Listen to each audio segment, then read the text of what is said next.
നിങ്ങൾക്ക് സ്വാഗതം. ഇന്ന് നമ്മൾ കുറച്ചുകൂടി ആഴത്തിൽ മനസ്സിലാക്കാൻ ശ്രമിക്കുന്നത് ഒരുപക്ഷെ നമ്മളിൽ പലരെയും അല്ലെങ്കിൽ നമുക്കറിയുന്നവരെ ബാധിച്ചിട്ടുള്ള ഒരു ആരോഗ്യ പ്രശ്നമാണ്. അയൺ ഡെഫിഷ്യൻസി അനീമിയ, അതായത് ഇരുമ്പിന്റെ കുറവ് കാരണം ഉണ്ടാകുന്ന വിളർച്ച. അപ്പോ എന്താണ് ഈ അവസ്ഥ? എന്തുകൊണ്ടാണ് ഇത് ഇത്ര സാധാരണമായിരിക്കുന്നത്, പ്രത്യേകിച്ച് നമ്മുടെ നാട്ടിൽ? ഭക്ഷണത്തിന്റെ മാത്രം പ്രശ്നമാണോ, അതോ വേറെയും കാര്യങ്ങളുണ്ടോ? ഇതെങ്ങനെ തിരിച്ചറിയാം? ഇതൊക്കെയാണ് നമ്മൾ ഇന്ന് നോക്കാൻ പോകുന്നത്. അപ്പൊ നമുക്ക് വിഷയത്തിലേക്ക് കടക്കാം. ഏറ്റവും ലളിതമായിട്ട് പറഞ്ഞാൽ എന്താണ് ഈ അയോൺ ഡെഫിഷ്യൻസി അനീമിയ? നമ്മുടെ ശരീരത്തിൽ ആരോഗ്യകരമായ ചുവന്ന രക്താണുക്കൾ ഉണ്ടാക്കാൻ ആവശ്യത്തിന് ഇരുമ്പ് ഇല്ലാത്ത ഒരവസ്ഥ. ഈ ചുവന്ന രക്താണുക്കളുടെ ഉള്ളിലാണ് ഹീമോഗ്ലോബിൻ എന്ന് പറയുന്ന ഒരു പ്രോട്ടീൻ ഉള്ളത്. അതിന്റെ പണിയാണ് ശ്വാസകോശത്തിൽ നിന്ന് ഓക്സിജനെ എടുത്ത് ശരീരത്തിന്റെ എല്ലാ ഭാഗത്തും എത്തിക്കുക എന്നത്. ഓക്കെ. അപ്പോ ഇരുമ്പ് കുറഞ്ഞാൽ എന്തുപറ്റും? ഹീമോഗ്ലോബിൻ ഉണ്ടാക്കുന്നത് കുറയും. ഹീമോഗ്ലോബിൻ കുറഞ്ഞാൽ ഓക്സിജൻ കൊണ്ടുപോകാനുള്ള രക്തത്തിന്റെ കഴിവ് കുറയും. അതാണ് ഈ ക്ഷീണം, തളർച്ച അങ്ങനെയുള്ള പ്രശ്നങ്ങളിലേക്ക് നയിക്കുന്നത്. ലോകത്തിൽ ഏറ്റവും സാധാരണയായി കാണുന്ന ഒരു പോഷകാഹാരക്കുറവ്, അതുപോലെ ഏറ്റവും കോമൺ ആയിട്ടുള്ള വിളർച്ചയും ഇത് തന്നെയാണ്. അപ്പൊ വിളർച്ച എന്ന് കേൾക്കുമ്പോൾ നമ്മൾ പ്രധാനമായും ഓർക്കേണ്ടത് ഹീമോഗ്ലോബിന്റെ അളവ് കുറയുന്നതാണല്ലേ? ഇതിനെന്തെങ്കിലും കൃത്യമായ അളവുകളുണ്ടോ? ആരാണിത് വിളർച്ചയാണെന്ന് തീരുമാനിക്കുന്നത്? ഉണ്ട്. ലോകാരോഗ്യ സംഘടന, അതായത് WHO, ഇതിനൊരു നിർവചനം കൊടുത്തിട്ടുണ്ട്.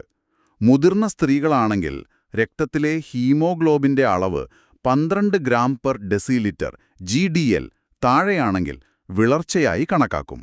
12 GDL. അതെ.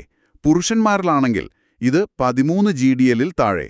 കുട്ടികൾക്കും ഗർഭിണികൾക്കും ഈ അളവിൽ ചെറിയ മാറ്റങ്ങളുണ്ട്. കാരണം അവരുടെ ശരീരത്തിന്റെ ആവശ്യകതകൾ വ്യത്യാസപ്പെട്ടിരിക്കുമല്ലോ. ശരി. ഇത് ദശലക്ഷക്കണക്കിന് ആളുകളെ ബാധിക്കുന്ന ഒരു വലിയ പ്രശ്നമാണ്. ഇതിൽ ഭൂരിഭാഗം കേസുകളും ഇരുമ്പിന്റെ കുറവ് മൂലമാണെന്നതും ഓർക്കണം. പക്ഷേ നല്ല കാര്യം എന്താണെന്ന് വെച്ചാൽ ഇത് നമുക്ക് തടയാനും ചികിത്സിക്കാനും പറ്റുന്നൊരവസ്ഥയാണ്. ഈ കണക്കുകൾ കേൾക്കുമ്പോൾ തന്നെ ഇതിന്റെ ഒരു ഗൗരവം മനസ്സിലാവുന്നുണ്ട്. ശരി, നമുക്ക് കാരണങ്ങളിലേക്ക് കടക്കാം. എന്തുകൊണ്ടാണ് ഇത്രയധികം ആളുകൾക്ക് ഈ ഇരുമ്പിന്റെ കുറവ് വരുന്നത്? എന്തൊക്കെയാണ് ഇതിന്റെ പിന്നിലെ കാര്യങ്ങൾ? ഏറ്റവും പ്രധാനപ്പെട്ട കാരണം ആഹാരത്തിൽ ഇരുമ്പിന്റെ അളവ് കുറവാകുന്നത് തന്നെയാണ്. നമ്മുടെ ശരീരത്തിന് ഇരുമ്പ് ഉണ്ടാക്കാൻ പറ്റില്ല. അത് ഭക്ഷണത്തിലൂടെ തന്നെ കിട്ടണം. അപ്പോ ഇരുമ്പ് കൂടുതലുള്ള ഭക്ഷണങ്ങൾ കഴിക്കാതെ വരുമ്പോൾ പ്രശ്നം തുടങ്ങും. ഈ ഇറച്ചി, കരള്, മീൻ, ഇതിലൊക്കെ ഹീം അയൺ എന്ന് പറയുന്ന രൂപത്തിലുള്ള ഇരുമ്പുണ്ട്. ഇത് നമ്മുടെ ശരീരം പെട്ടെന്ന് വലിച്ചെടുക്കും. Okay, heme iron. അതേസമയം പയർവർഗ്ഗങ്ങൾ, ചീര പോലുള്ള ഇലക്കറികൾ, ധാന്യങ്ങൾ, നട്ട്സ്, ഇതിലൊക്കെയുള്ളത് നോൺ ഹീം അയണാണ്. ഇത് ശരീരം വലിച്ചെടുക്കുന്നത് കുറച്ചുകൂടി കുറഞ്ഞ അളവിലാണ്. അപ്പോ സസ്യാഹാരികൾക്ക് ഇതിനുള്ള സാധ്യത കൂടുമോ? സാധ്യതയുണ്ട്. കാരണം അവർക്ക് ഈ ഹീം അയൺ കിട്ടുന്നില്ല. നോൺ ഹീം അയൺ ആണെങ്കിൽ ശരീരം വലിച്ചെടുക്കുന്നതിന്റെ അളവും കുറവാണ്. അപ്പോൾ അവർ ഭക്ഷണകാര്യത്തിൽ കുറച്ചുകൂടി ശ്രദ്ധിച്ചില്ലെങ്കിൽ ഈ കുറവ് വരാം. ഇന്ത്യയിൽ വലിയൊരു വിഭാഗം ആളുകൾ സസ്യാഹാരികളാണ്. അല്ലെങ്കിൽ സാമ്പത്തിക ബുദ്ധിമുട്ട് കാരണം മാംസാഹാരം അധികം കഴിക്കാൻ പറ്റാത്തവരുണ്ട്. അപ്പോൾ അവർ പ്രധാനമായും ആശ്രയിക്കുന്നത് ധാന്യങ്ങളെയും കിഴങ്ങുവർഗ്ഗങ്ങളെയും ഒക്കെയാവാം. അതിൽ നിന്നും മാത്രം ആവശ്യത്തിന് ഇരുമ്പ് കിട്ടിക്കോളണമെന്നില്ല. ശരിയാണ്. അതുകൂടാതെ നമ്മൾ മലയാളികളുടെ ഒരു ശീലമുണ്ടല്ലോ, ഊണിന്റെ കൂടെയോ കഴിഞ്ഞ ഉടനെയോ ചായ കുടിക്കുന്നത്. അതിതിനെ ബാധിക്കുമോ? അത് നല്ലൊരു പോയിന്റാണ്. ബാധിക്കും. ചായയിൽ ടാനിൻ എന്ന് പറയുന്നൊരു വസ്തുവുണ്ട്. കാപ്പിയിലാണെങ്കിൽ പോളിഫെനോൾസ്.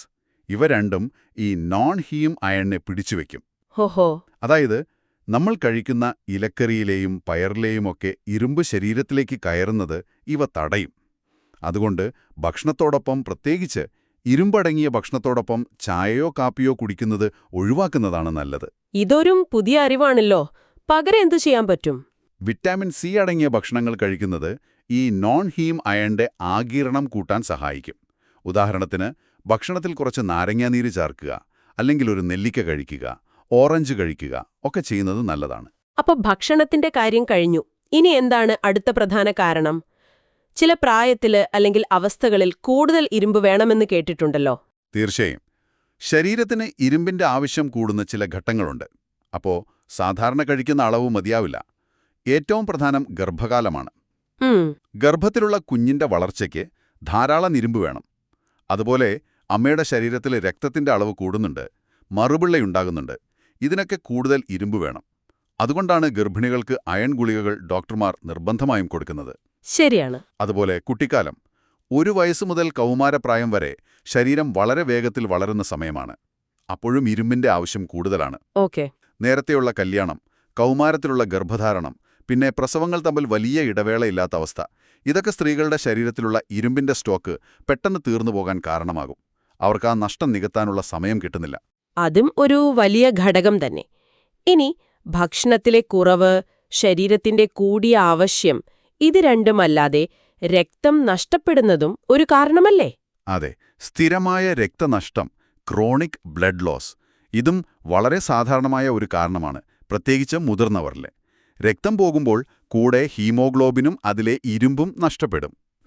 സ്ത്രീകളിലാണെങ്കിൽ അമിതമായ ആർത്തവ രക്തസ്രാവം, അതായത് മാസമുറ സമയത്ത് ഒരുപാട് രക്തം പോകുന്നത്. പല സ്ത്രീകളും ഇതത്ര കാര്യമാക്കാറില്ല, അല്ലെങ്കിൽ നോർമലാണെന്ന് കരുതും. പക്ഷെ ഇത് സ്ഥിരമായിട്ടുണ്ടെങ്കിൽ ഇരുമ്പിന്റെ കുറവുണ്ടാകാം. ഇത് സ്ത്രീകൾ ശ്രദ്ധിക്കേണ്ട കാര്യമാണ്. പുരുഷന്മാരുടെ കാര്യത്തിലോ? പുരുഷന്മാരിലും ആർത്തവം നിന്ന സ്ത്രീകളിലും വിളർച്ച കാണുന്നുണ്ടെങ്കിൽ നമ്മൾ പ്രധാനമായും സംശയിക്കേണ്ടത് ശരീരത്തിനുള്ളിൽ എവിടെ നിന്നെങ്കിലും രക്തം പോകുന്നുണ്ടോ എന്നാണ്. അതായത് ആന്തരിക രക്തസ്രാവം. ഉദാഹരണത്തിന് വയറ്റിലെ പുണ്ണ്, പെപ്റ്റിക് അൾസർ, അന്നനാളത്തിലെ വീക്കം, അല്ലെങ്കിൽ വൻകുടലിലുണ്ടാകുന്ന ചെറിയ മുഴകൾ, പോളിപ്സ്, ചിലപ്പോൾ ക്യാൻസർ ആകാം, മൂലക്കുരു, ഹെമറോയിഡ്സ്. ഇതൊക്കെ കുറേശ്ശെയായി രക്തം നഷ്ടപ്പെടുത്താം. നമുക്കത് പുറമേക്ക് അറിയണമെന്നില്ല. ഇന്ത്യയിൽ വിരബാധയും ഒരു പ്രധാന കാരണമാണെന്ന് നേരത്തെ സൂചിപ്പിച്ചിരുന്നല്ലോ. അതെങ്ങനെയാണ്? അത് വളരെ പ്രധാനമാണ്. പ്രത്യേകിച്ച് നമ്മുടെ നാട്ടിൽ വിരബാധ, അതിലും കൊക്കപ്പുഴുക്കൾ ഉണ്ടാക്കുന്ന പ്രശ്നം. ഈ കൊക്കപ്പുഴുക്കൾ നമ്മുടെ ചെറുകുടലിൽ പറ്റിപ്പിടിച്ചിരുന്ന് രക്തം കുടിക്കും. അതെ, ഇത് ദിവസവും കുറച്ചായി രക്തം നഷ്ടപ്പെടാൻ കാരണമാകും. കാലക്രമേണ ഇത് വലിയ തോതിലുള്ള വിളർച്ചയിലേക്ക് നയിക്കും. ശുചിത്വമില്ലായ്മ, മണ്ണിൽ ചെരിപ്പിടാതെ നടക്കുന്നത്, മലിനജലം ഉപയോഗിക്കുന്നത് ഒക്കെ ഇതിന് കാരണമാകും. വികസന രാജ്യങ്ങളിൽ വിളർച്ചയുടെ ഒരു പ്രധാന കാരണം ഈ വിരബാധയാണ്. ശരി. അപ്പോ നമ്മൾ ആവശ്യത്തിന് ഇരുമ്പ് കഴിക്കുന്നുണ്ട്, അമിതമായ രക്തനഷ്ടവുമില്ല. എന്നാലും ചിലപ്പോൾ ഈ പ്രശ്നം വരാമെന്നാണോ? അതായത് കഴിക്കുന്നത് ശരീരത്തിന് പിടിക്കുന്നില്ല എന്ന അവസ്ഥ. വരാം. ഇരുമ്പിന്റെ ആഗിരണം കുറയുന്നത്, മാലബ്സോർപ്ഷൻ, ഇതുമൊരു കാരണമാണ്. നമ്മൾ കഴിക്കുന്ന ഭക്ഷണത്തിലെ ഇരുമ്പിനെ ശരീരം വലിച്ചെടുക്കുന്നത് പ്രധാനമായും ചെറുകുടൽ വെച്ചാണ്. ആ പ്രക്രിയയെ എന്തെങ്കിലും തടസ്സപ്പെടുത്തിയാൽ, ഉദാഹരണത്തിന് സീലിയാക് ഡിസീസ് എന്ന് കേട്ടിട്ടുണ്ടോ? ഗോതമ്പിലും ബാർലിയിലുമൊക്കെയുള്ള ഗ്ലൂട്ടൻ എന്ന പ്രോട്ടീനോടുള്ള ഒരുതരം അലർജി പോലെയാണത്. അത് ചെറുകുടലിന്റെ ഭിത്തിയെ കേടുവരുത്തും. അപ്പോ പോഷകങ്ങൾ വലിച്ചെടുക്കുന്നത് കുറയും, ഇരുമ്പും അതിൽപ്പെടും. ഓക്കേ. അതുപോലെ ക്രോൺസ് ഡിസീസ് പോലുള്ള ചില കുടൽ രോഗങ്ങൾ, ഇൻഫ്ലമേറ്ററി ബൗൾ ഡിസീസ്, IBD, കുടലിന്റെ ഭിത്തിയിൽ നീർക്കെട്ടുണ്ടാക്കുന്ന അസുഖങ്ങളാണിവ. ഇതും ആഗിരണത്തെ ബാധിക്കാം. സർജറിയൊക്കെ ഇതിന് കാരണമാകുമോ? ചില സർജറികൾ, ഉദാഹരണത്തിന് അമിതവണ്ണം കുറയ്ക്കാൻ ചെയ്യുന്ന ഗ്യാസ്ട്രിക് ബൈപ്പാസ് സർജറി. ഇതിൽ ആമാശയത്തിന്റെയോ ചെറുകുടലിന്റെയോ ഒരു ഭാഗം ഒഴിവാക്കുകയോ മാറ്റം വരുത്തുകയോ ചെയ്യുമ്പോൾ ഇരുമ്പ് ആഗിരണം ചെയ്യുന്ന സ്ഥലത്തിന്റെ അളവ് കുറയാം. നമ്മൾ സ്ഥിരം കഴിക്കുന്ന ചില മരുന്നുകളും പ്രശ്നമാകാറുണ്ടോ? ആകാം. സ്ഥിരമായി നെഞ്ചെരിച്ചിലിനും ഗ്യാസിനുമൊക്കെ അന്റാസിഡുകൾ കഴിക്കുന്നവർ, അല്ലെങ്കിൽ പ്രോട്ടോൺ പമ്പ് ഇൻഹിബിറ്ററുകൾ പോലെയുള്ള മരുന്നുകൾ ദീർഘകാലം ഉപയോഗിക്കുന്നവരിലും ഈ പ്രശ്നം കാണാറുണ്ട്. അതെന്തുകൊണ്ടാണ്? കാരണം ഇരുമ്പിനെ ശരീരം വലിച്ചെടുക്കാൻ പാകത്തിലുള്ള രൂപത്തിലേക്ക് മാറ്റാൻ നമ്മുടെ ആമാശയത്തിലുള്ള ആസിഡിന്റെ ഒരു പങ്കുണ്ട്. ഈ മരുന്നുകൾ ആസിഡിന്റെ ഉൽപ്പാദനം കുറയ്ക്കുന്നതുകൊണ്ട് അത് പരോക്ഷമായി ഇരുമ്പിന്റെ ആഗിരണത്തെയും ബാധിക്കാം. ഓഹോ. പിന്നെ ഭക്ഷണത്തിലെ തന്നെ ചില ഘടകങ്ങൾ, ധാന്യങ്ങളിലും പയറുകളിലുമൊക്കെ കാണുന്ന ഫൈറ്റേറ്റുകൾ, പാലുൽപ്പന്നങ്ങളിലെ കാൽസ്യം, സോയാബീനിലെ പ്രോട്ടീൻ, ഇവയൊക്കെ ഇരുമ്പുമായി ചേർന്ന് അതിന്റെ ആഗിരണം കുറയ്ക്കാൻ സാധ്യതയുണ്ട്. പിന്നെ ഇരുമ്പിന്റെ കുറവ് മാത്രമല്ല വിളർച്ചയ്ക്ക് കാരണം. വിറ്റാമിൻ B12, ഫോളിക് ആസിഡ് എന്നിവയുടെ കുറവും ഒരു പങ്കുവഹിക്കാം. അതും കൂടി പരിഗണിക്കണം. ശരി. ഇനി നമുക്ക് ശരീരത്തിനുള്ളിലേക്ക് വരാം. ഈ ഇരുമ്പിന്റെ കുറവ് എങ്ങനെയാണ് ഈ ക്ഷീണവും ശ്വാസമുട്ടലുമൊക്കെ ഉണ്ടാക്കുന്നത്? എന്താണ് അവിടെ നടക്കുന്ന ബയോളജിക്കൽ പ്രോസസ്? നമ്മൾ നേരത്തെ പറഞ്ഞല്ലോ, ഇരുമ്പിന്റെ പ്രധാന ജോലി ഹീമോഗ്ലോബിൻ ഉണ്ടാക്കാൻ സഹായിക്കുകയാണ്. ഹീമോഗ്ലോബിനാണ് നമ്മുടെ രക്തത്തിലെ ഓക്സിജൻ ടാക്സി. ഓക്സിജൻ ടാക്സി, നല്ല പ്രയോഗം. അതെ, ശ്വാസകോശത്തിൽ നിന്ന് ഓക്സിജൻ കയറ്റി ശരീരത്തിന്റെ എല്ലാ കോശങ്ങളിലും കൊണ്ടുപോയി കൊടുക്കുന്ന ടാക്സി. അപ്പോൾ ആവശ്യത്തിന് ഇരുമ്പില്ലെങ്കിൽ ഈ ടാക്സികൾ, അതായത് ഹീമോഗ്ലോബിൻ, വേണ്ടത്ര ഉണ്ടാക്കാൻ പറ്റില്ല. ഓക്കെ. ശരീരം ആദ്യം എന്തു ചെയ്യും? കയ്യിലുള്ള സ്റ്റോക്ക് എടുത്ത് ഉപയോഗിക്കാൻ തുടങ്ങും.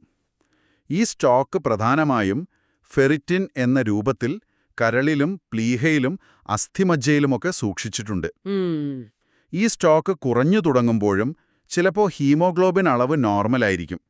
പക്ഷെ സ്റ്റോക്ക് തീർന്നാൽ പിന്നെ പുതിയ ഹീമോഗ്ലോബിൻ ഉണ്ടാക്കാൻ ഇരുമ്പ് കിട്ടില്ല. അസ്ഥിമജ്ജ, അതായത് എല്ലിന്റെ ഉള്ളിലിരുന്ന് രക്തമുണ്ടാക്കുന്ന ഫാക്ടറി, അവർക്ക് ആവശ്യത്തിന് ഹീമോഗ്ലോബിൻ നിറയ്ക്കാൻ പറ്റാതെ വരും. അങ്ങനെ ഉണ്ടാകുന്ന ചുവന്ന രക്താണുക്കൾക്ക് നിലവാരം കുറയും. നിലവാരം കുറയുമെന്നോ? അതെ, മൈക്രോസ്കോപ്പിലൂടെ നോക്കിയാൽ അവ സാധാരണ രക്താണുക്കളെക്കാൾ നിറം കുറഞ്ഞതായി കാണാം, ഹൈപ്പോക്രോമിക്. കാരണം അതിൽ ഹീമോഗ്ലോബിൻ കുറവാണ്. അതുപോലെ അവയുടെ വലിപ്പവും കുറവായിരിക്കും, മൈക്രോസൈറ്റിക്. അതായത് ആരോഗ്യമില്ലാത്ത ചെറിയ വിളറിയ രക്താണുക്കളാണ് ഉണ്ടാകുന്നത്. ഒടുവിൽ രക്തത്തിലെ മൊത്തം ഹീമോഗ്ലോബിന്റെ അളവ് സാധാരണ വേണ്ടതിലും താഴെയാകും. ഇതാണ് നമ്മൾ അയൺ ഡെഫിഷ്യൻസി അനീമിയ എന്ന് വിളിക്കുന്ന അവസ്ഥ. അപ്പോൾ ഈ ഹീമോഗ്ലോബിൻ കുറയുമ്പോൾ ഓക്സിജൻ കിട്ടാത്തതുകൊണ്ടാണോ ഈ ലക്ഷണങ്ങളെല്ലാം ഉണ്ടാകുന്നത്? പ്രധാനമായും അതെ. ശരീരത്തിലെ കോശങ്ങൾക്കും പേശികൾക്കും തലച്ചോറിനുമൊക്കെ പ്രവർത്തിക്കാൻ ഓക്സിജൻ വേണം. ഊർജ്ജമുണ്ടാക്കാൻ ഓക്സിജൻ അത്യാവശ്യമാണ്. ഓക്സിജൻ ടാക്സികളുടെ എണ്ണം കുറയുമ്പോൾ എന്തുപറ്റും? ആവശ്യത്തിന് ഓക്സിജൻ എത്താതെ വരും. ഇതിന് ടിഷ്യൂ ഹൈപ്പോക്സിയ എന്ന് പറയും. ശരി. ഓക്സിജൻ കുറയുമ്പോൾ ഊർജ്ജമുണ്ടാക്കുന്നത് കുറയും. അതാണ് ഈ ഭയങ്കരമായ ക്ഷീണം, തളർച്ച, ഒന്നിനുമൊരു ഉഷാറില്ലായ്മ ഒക്കെ ഉണ്ടാക്കുന്നത്. ശ്വാസം മുട്ടലോ? ഓക്സിജൻ കുറവായതുകൊണ്ട് കുറച്ചൊന്ന് നടക്കുമ്പോഴോ പടി കയറുമ്പോഴൊക്കെ ശരീരത്തിന് കൂടുതൽ ഓക്സിജൻ വേണം. അപ്പോൾ ശ്വാസകോശം കൂടുതൽ വേഗത്തിൽ ശ്വാസമെടുക്കാൻ ശ്രമിക്കും. ഹൃദയം ആ കുറഞ്ഞ ഓക്സിജനുള്ള രക്തം വേഗത്തിൽ പമ്പ് ചെയ്തെത്തിക്കാൻ ശ്രമിക്കും. അതാണ് കിതപ്പും നെഞ്ചിടിപ്പും ഒക്കെയായിട്ട് അനുഭവപ്പെടുന്നത്. തലവേദനയും ശ്രദ്ധക്കുറവും ഒക്കെ ഉണ്ടാകുമോ? ഉണ്ടാകാം. തലച്ചോറിന്റെ പ്രവർത്തനത്തിനും ഓക്സിജൻ വേണം. ഓക്സിജൻ കുറഞ്ഞാൽ തലവേദന, തലകറക്കം, ശ്രദ്ധ കേന്ദ്രീകരിക്കാൻ ബുദ്ധിമുട്ട്, ഓർമ്മക്കുറവ് ഒക്കെ വരാം. കുട്ടികളിൽ ഇത് പഠനത്തെ ബാധിക്കും. പിന്നെ ഇരുമ്പിന് ഓക്സിജൻ എത്തിക്കുന്നതിൽ മാത്രമല്ല, തലച്ചോറിലെയും പേശികളിലെയും ചില എൻസൈമുകളുടെ പ്രവർത്തനത്തിലും നേരിട്ട് പങ്കുണ്ട്. അതുകൊണ്ട് ഇരുമ്പിന്റെ കുറവ് റെസ്റ്റ്ലെസ് ലെഗ് സിൻഡ്രോം, കാലുകൾ വെറുതെ ഇരിക്കുമ്പോൾ അസ്വസ്ഥത തോന്നി ചലിപ്പിക്കാൻ തോന്നുന്നത്, പിന്നെ നമ്മൾ നേരത്തെ പറഞ്ഞ പൈക എന്ന അവസ്ഥയ്ക്കും കാരണമാകാം. പൈകയെക്കുറിച്ചൊന്നുകൂടി പറയാമോ? അത് ഭക്ഷണ സാധനങ്ങളല്ലാത്തവ കഴിക്കാൻ തോന്നുന്ന അവസ്ഥയാണല്ലേ? അതെ, പൈക. ഭക്ഷണമായി നമ്മൾ സാധാരണ കഴിക്കാത്ത സാധനങ്ങൾ, ഐസ് കട്ട, മണ്ണ്, കളിമണ്ണ്, കടലാസ്, പെയിന്റ് പൊടി, ചോക്ക്, കരിക്കട്ട, മുടി, ഇതൊക്കെ കഴിക്കാൻ ഒരു തോന്നൽ വരുന്ന അവസ്ഥയാണിത്. വിചിത്രമായിരിക്കുന്നു. ഇരുമ്പിന്റെ കുറവുള്ളവരിൽ, പ്രത്യേകിച്ച് കുട്ടികളിലും ഗർഭിണികളിലും ഇത് കൂടുതലായി കാണാറുണ്ട്. എന്തുകൊണ്ടാണിങ്ങനെ തോന്നുന്നതെന്ന് കൃത്യമായി അറിയില്ല. ഒരുപക്ഷേ ഇരുമ്പിന്റെ കുറവ് തലച്ചോറിലെ ചില രാസവസ്തുക്കളുടെ അളവിൽ മാറ്റം വരുത്തുന്നതുകൊണ്ടാകാം. ഐസ് മാത്രം കഴിക്കാൻ തോന്നുന്ന അവസ്ഥയ്ക്ക് പാഗോഫാജിയ എന്ന് പറയും. ഇത് അയൺ ഡെഫിഷ്യൻസി അനീമിയയുടെ ഒരു ക്ലാസിക് ലക്ഷണം കൂടിയാണ്. ഇത് മാറാറുണ്ടോ? ഉണ്ട്. ഇരുമ്പിന്റെ അളവ് ശരീരത്തിൽ ശരിയാകുമ്പോൾ, അതായത് ചികിത്സയെടുക്കുമ്പോൾ, ഈ വിചിത്രമായ ആസക്തി സാധാരണയായി ഇല്ലാതെയാകും. അപ്പോ ഇങ്ങനെയുള്ള ലക്ഷണങ്ങളൊക്കെ കാണുമ്പോൾ ഒരു ഡോക്ടറുടെ അടുത്ത് ചെന്നാൽ അവരിതെങ്ങനെയാണ് സ്ഥിരീകരിക്കുന്നത്? ലക്ഷണങ്ങൾ ചോദിച്ചറിയുന്നത് പ്രധാനമാണെന്ന് പറഞ്ഞു. എന്തൊക്കെയാണ് സാധാരണയായി ചോദിക്കാറ്? സാധാരണ ലക്ഷണങ്ങൾ: ഡോക്ടർ ആദ്യം രോഗിയുടെ അനുഭവങ്ങൾ ശ്രദ്ധിച്ചു കേൾക്കും. ക്ഷീണം, തളർച്ച, എപ്പോഴും ഒരു ക്ഷീണം ഡോക്ടറെ, ഒന്നിനും ഒരു ഉഷാറില്ല, മുമ്പത്തെ പോലെ ജോലി ചെയ്യാൻ പറ്റുന്നില്ല, ഇങ്ങനെയൊക്കെ ആവും പറയുന്നത്. ഇതാണ് ഏറ്റവും കോമൺ. ശ്വാസം മുട്ടൽ. കുറച്ച് നടക്കുമ്പോഴേക്കും കിതക്കുന്നു, പടി കയറുമ്പോൾ വല്ലാതെ ശ്വാസം മുട്ടുന്നു, തലകറക്കം, ഇടയ്ക്കിടെ തലകറങ്ങുന്നതുപോലെ, എഴുന്നേൽക്കുമ്പോൾ കണ്ണിൽ ഇരുട്ട് കയറുന്നു, തലവേദന, ശ്രദ്ധക്കുറവ്, ജോലിയിലൊന്നും ശ്രദ്ധിക്കാൻ പറ്റുന്നില്ല, കുട്ടിക്ക് പഠിത്തത്തിൽ ശ്രദ്ധ കുറയുന്നു, വിളർച്ച, മുഖമാകെ വിളരിയിരിക്കുന്നു, കണ്ടാൽ ഒരു രക്തക്കുറവുള്ള പോലെ തോന്നുന്നു എന്നൊക്കെ ചിലപ്പോൾ മറ്റുള്ളവർ പറഞ്ഞിട്ടുണ്ടാവും. ഓക്കെ. നെഞ്ചിടിപ്പ്. ചിലപ്പോൾ വെറുതെ ഇരിക്കുമ്പോഴും നെഞ്ച് പടപടാ ഇടിക്കുന്നു. കൈകാലുകൾക്ക് തണുപ്പ്. എന്റെ കൈയും കാലും എപ്പോഴും തണുത്തിരിക്കും. പൈക. നേരത്തെ പറഞ്ഞ പോലെ ഐസ്, മണ്ണ് ഇതൊക്കെ കഴിക്കാൻ തോന്നുന്നുണ്ടോ എന്ന് ഡോക്ടർ ചോദിക്കാം. ദേഷ്യം, വിഷാദം. ചിലപ്പോൾ പെട്ടെന്ന് ദേഷ്യം വരിക, സങ്കടം വരിക, കുട്ടികളാണെങ്കിൽ വാശി കൂടുക. നാവിനു വേദന, ഭക്ഷണം ഇറക്കാൻ ബുദ്ധിമുട്ട്, മുടി കൊഴിച്ചിൽ കൂടുന്നതൊക്കെ ചിലപ്പോൾ പറയാം. ഈ ലക്ഷണങ്ങളൊന്നുമില്ലാതെയും വിളർച്ച വരാമോ? വരാം. ചെറിയ തോതിലുള്ള വിളർച്ചയാണെങ്കിൽ കാര്യമായ ലക്ഷണങ്ങൾ കണ്ടെന്നുവരില്ല. ചിലപ്പോൾ വേറെ എന്തെങ്കിലും ആവശ്യത്തിന് രക്തം പരിശോധിക്കുമ്പോഴായിരിക്കും യാദൃച്ഛികമായി ഇത് കണ്ടുപിടിക്കുന്നത്. ശരി. ഈ ലക്ഷണങ്ങൾ കേൾക്കുമ്പോൾ തന്നെ ഒരു ഡോക്ടർക്ക് ഏകദേശം ധാരണ കിട്ടൂ. അവർ നേരിട്ട് പരിശോധിക്കുമ്പോൾ എന്തൊക്കെ കാര്യങ്ങളാണ് ശ്രദ്ധിക്കുക? ശാരീരിക പരിശോധനാ ലക്ഷണങ്ങൾ. ഡോക്ടർ ചില കാര്യങ്ങൾ നേരിട്ട് നോക്കി വിലയിരുത്തും. വിളർച്ച, പാലർ, അതാണ് പ്രധാനം. കൺപോളകളുടെ ഉൾവശം താഴേക്ക് വലിച്ച് അതിന്റെ നിറം നോക്കും. സാധാരണ നല്ല ചുവപ്പ് നിറം വേണം. വിളർച്ചയുണ്ടെങ്കിൽ അത് വെളുത്തതോ ഇളം പിങ്ക് നിറത്തിലോ ആവും.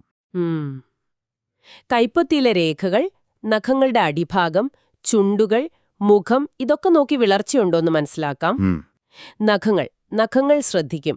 അവ നേർത്തതാണോ, പെട്ടെന്ന് പൊട്ടുന്നുണ്ടോ, വരകളുണ്ടോ എന്നൊക്കെ നോക്കും. ഒരുപാട് നാളായി ഇരുമ്പിന്റെ കുറവുണ്ടെങ്കിൽ നഖം ഒരു സ്പൂൺ പോലെ നടുക്കു കുഴിഞ്ഞിരിക്കും. അതിനാണ് കൊയിലോണിക്യ എന്ന് പറയുന്നത്. സ്പൂൺ പോലെ. ഓക്കെ. വായയുടെ 2 മൂലയിലും പുണ്ണുണ്ടോ, ആംഗുലർ ചേലറ്റിസ്. നാവിന് നല്ല ചുവപ്പ് നിറവും മിനുസവും വേദനയുമുണ്ടോ, ഗ്ലോസിറ്റിസ് എന്ന് നോക്കും. ചിലപ്പോൾ വയറ് പരിശോധിക്കുമ്പോൾ പ്ലീഹയ്ക്ക് ചെറിയ വീക്കമുണ്ടോ എന്നും നോക്കാം. അപ്പോൾ ലക്ഷണങ്ങളും ഈ പരിശോധനയും കഴിഞ്ഞാൽ ഉറപ്പിക്കാൻ ടെസ്റ്റ് ചെയ്യണോ അല്ലേ? അതെ. ലക്ഷണങ്ങൾ വെച്ച് സംശയിക്കാമെങ്കിലും രോഗം ഉറപ്പിക്കാനും എത്രത്തോളം ഗുരുതരമാണെന്നറിയാനും രക്തപരിശോധനകൾ വേണം. ഏറ്റവും പ്രധാനം കംപ്ലീറ്റ് ബ്ലഡ് കൗണ്ട് CBC ആണ്. അതെ, അതിൽ ഹീമോഗ്ലോബിന്റെ അളവ് കൃത്യമായി അറിയാം.